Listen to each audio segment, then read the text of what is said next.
جب کسی بادشاہ کا غرور ٹوٹتا ہے تو زمین نہیں آسمان فیصلہ سنا دیتا ہے۔ بادشاہ طبہ حمیری یمن کا وہ جابر مگر باوقار فرما روا تھا، جس کی طاقت کا سکہ عرب افریقہ اور عجم تک چلتا تھا۔ اس کی سلطنت اتنی وسیع تھی کہ اس کے محل کی چھت سے کھڑا ہو کر نظر دوڑائی جاتی تو یوں محسوس ہوتا کہ دنیا اس کے قدموں کے نیچے بچھی ہوئی ہے۔ وہ قبیلہ حمیر کا سلطان تھا، ایسا قبیلہ جو شان و شوکت، محلوں، سونے کے میناروں اور جنگی دبدبے کے لیے مشہور تھا۔ اس کے محلات میں مشک و عنبر کی خوشبو مہکتی، ستون ہاتھی دانت کے ہوتے، پردے ریشم کے، اور اس کے تخت پر بیٹھنے سے پہلے 10 غلام اس کے تاج کو سنبھالتے کہ کہیں وزن سے ہاتھ لرز نہ جائے۔ وہ صرف حکومت نہیں کرتا تھا بلکہ اپنے ہر حکم سے دنیا کی قسمت بدل دیتا تھا۔ راستوں پر جب طبا کا قافلہ چلتا تو 12,000 عالم اور حکیم اپنی مقدس کتابیں اٹھائے اس کے ساتھ ہوتے۔ 1,32,000 گھڑ سوار زریں پہنے سورج کی روشنی میں چمکتے ہوئے آگے بڑھتے اور 1,13,000 پیادہ فوج دھرتی کو ہلا کر گزرتی۔ قبائل و شہر اس کی آمد کو جشن سمجھتے، بچے خوشی سے نعرے لگاتے، عورتیں کھڑے ہو کر جھانکتی اور مرد حیرت سے اس کے لشکر کی شان دیکھتے۔ مگر اس تمام شان کے پیچھے ایک چیز چھپی ہوئی تھی، اس بادشاہ کا غرور۔ وہ سمجھتا تھا کہ پوری دنیا اس کی آنکھ کے اشارے پر جھکتی ہے اور کوئی ایسی جگہ نہیں جہاں اس کی سطوت کی رسائی نہ ہو۔ لیکن اسے معلوم نہ تھا کہ بہت جلد اسے ایسی ہستی کے در سے ٹکرانا ہے جس کے سامنے دنیا کے بادشاہ بھی سر جھکاتے ہیں۔ ایک دن جب وہ اپنی عظیم فوج کے ساتھ دور دراز علاقوں کا دورہ کرتا ہوا مکہ مکرمہ پہنچا تو حیران رہ گیا کہ اس کے لشکر کی آمد پر شہر کا کوئی آدمی اسے دیکھنے نہ نکلا، نہ کسی نے استقبال کیا نہ تعظیم۔ بادشاہ کا غرور جھنجھلا اٹھا تو اس نے وزیر سے پوچھا کہ اہل مکہ نے ایسا سلوک کیوں کیا؟ وزیر نے سنجیدگی سے جواب دیا کہ یہاں ایک گھر ہے، بیت اللہ۔ اس گھر کی حرمت ایسی ہے کہ لوگ بادشاہوں کی پرواہ نہیں کرتے۔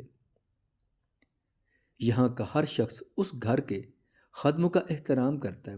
اس گھر کی زیارت کے لیے دور دور سے لوگ آتے ہیں۔ طبا کو یہ بات آگ کی طرح لگی، غرور پھٹ پڑا۔ اس نے غصے سے چیخ کر کہا، میں اس گھر کو گرا دوں گا، اس کے خادموں کو قتل کروا دوں گا، دیکھتا ہوں کون میری راہ روکتا ہے۔ لیکن جیسی اس نے یہ گستاخانہ الفاظ ادا کیے، اس کے چہرے پر خوفناک کیفیت طاری ہو گئی۔ ناگہاں اس کے ناک، منہ اور آنکھوں سے خون بہنے لگا، بدبودار مادہ نکلنے لگا۔ وہ تخت پر بیٹھنا تو دور، بیٹھے رہنے کے قابل نہ رہا۔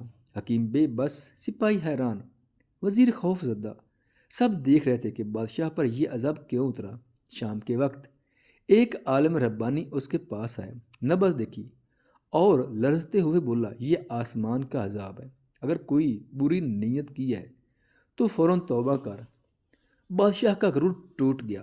اس نے دل ہی دل میں بیت اللہ اور خادمین حرم کے بارے میں اپنی نیت بدل دی، فوراً توبہ کی، اور اللہ کا کرم یہ کہ خون رک گیا، چہرہ صاف ہو گیا، بیماری تھم گئی۔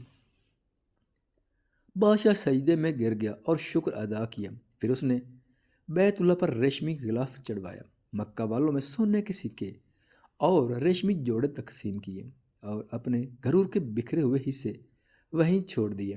آگے بڑھا تو مدینہ منورہ پہنچا۔ اس کے ساتھ کے 12,000 علماء نے خاک کو سونگا، کنکریاں دیکھیں، زمین کی کیفیت کو جانچا اور چیخ اٹھے، یہ وہی سرزمین ہے جہاں آخری نبی صلی اللہ علیہ وسلم ہجرت کریں گے۔ سب نے عہد کیا کہ یہ جگہ چھوڑ کر نہیں جائیں گے، یہیں بسیں گے، یہیں مریں گے، تاکہ اگر نصیب ہوا تو اس آخری نبی صلی اللہ علیہ وسلم کی زیارت پائیں، ورنہ کم از کم ان کے قدموں کی خاک ہماری قبروں پر پڑ جائے۔ یہ سن کر طبہ خمیری نے ان علماء کے لیے 400 مکانات تعمیر کروائے اور سب سے بڑے عالم کے لیے ایک شاندار 2 منزلہ گھر خاص طور پر اس نبی آخر زمان کی آمد کے لیے بنوایا۔ پھر ایک خط لکھا، محبت، عقیدت اور ایمان سے بھرا ہوا خط، جس میں اس نے لکھا، میں آپ صلی اللہ علیہ وآلہ وسلم پر ایمان لاتا ہوں، آپ پر نازل ہونے والی کتاب پر ایمان لاتا ہوں، میں آپ کے دین پر ہوں، اگر مجھے آپ کی زیارت نصیب ہو گئی تو سعادت ہے، اور اگر نہ ہو سکی تو قیامت کے دن مجھے بھول نہ جائیے گا۔ بادشاہ نے وصیت کی کہ یہ خط نسل در نسل محفوظ رہے، یہاں تک کہ سرکار دو عالم صلی اللہ علیہ وآلہ وسلم کے ہاتھوں تک پہنچ جائے۔ 1000 سال، ہاں پورا 1000 سال یہ خط نسلوں میں منتقل ہوتا رہا، یہاں تک کہ حضرت ابو ایوب انصاری رضی اللہ تعالیٰ عنہ کی اولاد میں پہنچا۔ پھر وہ دن آ گیا جب مدینہ منورہ کی گلیاں نور سے روشن ہوئیں، لوگ گھروں کو سجا رہے تھے، راستے دھل رہے تھے، ہر زبان پر ایک ہی التجا تھی، یا رسول اللہ میرے گھر قیام فرمائے۔ حضور صلی اللہ علیہ وآلہ وسلم نے فرمایا، میری اونٹنی کو چھوڑ دو، جہاں بیٹھ جائے وہی میرا قیام ہے۔ اونٹنی سیدھی اسی گھر دروازے پر جا کر ٹھہری جو طبہ خمیری نے 1000 سال پہلے حضور کی محبت میں بنوایا تھا۔ پھر ابو لیلہ وہ خط لے کر حاضر ہوا تو نبی کریم صلی اللہ علیہ وآلہ وسلم نے مسکرا کر فرمایا، تو ابو لیلہ ہے؟ مجھے طبہ یمنی کا خط دو۔ خط پیش کیا گیا، حضور نے پڑھا اور فرمایا، آفرین ہے صالح بھائی طبہ پر۔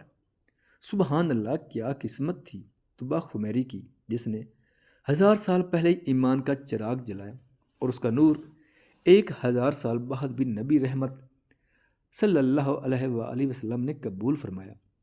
صدقے یا رسول اللہ،